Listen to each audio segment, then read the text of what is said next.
Welcome to This Week in 2016 Presidential Polls, where we look past the horse race to the numbers that really matter. Here's the polling news that you need to know for the week ending September 18th. Now, the polls that have come out this week really underscore this evolving storyline that we're seeing in the 2016 nomination contest. And it is a tale of two electorates.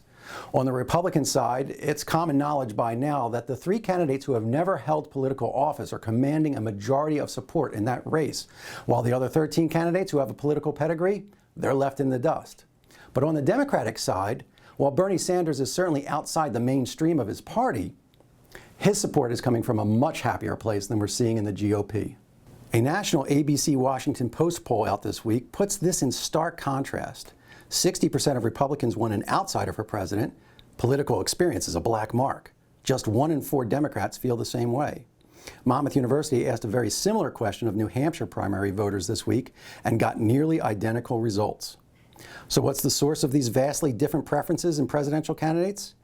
Well, it comes down to rage with the machine.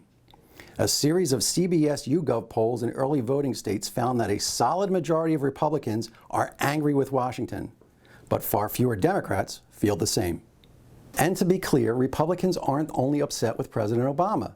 Their anger is directed toward their own party's leadership. This week's Monmouth poll found 2/3 of New Hampshire Republicans saying they are dissatisfied with the performance of GOP leaders in Congress. But half that number of Democrats hold the same level of disdain for their own party's leaders in D.C. And if you don't think the Republican sour mood is all pervasive, take a look at this Florida poll from PPP.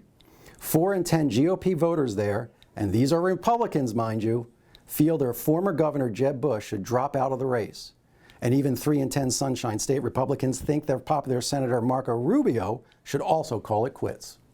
Monmouth's New Hampshire poll this week found that most Hillary Clinton voters would actually be okay with the idea of Bernie Sanders as the Democratic nominee, and vice versa.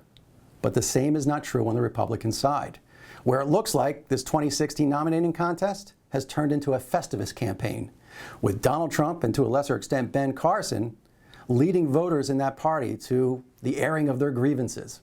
And it's not clear that Wednesday night's debate changed this dynamic at all. And those are the highlights and lowlights of This Week in 2016 presidential polls.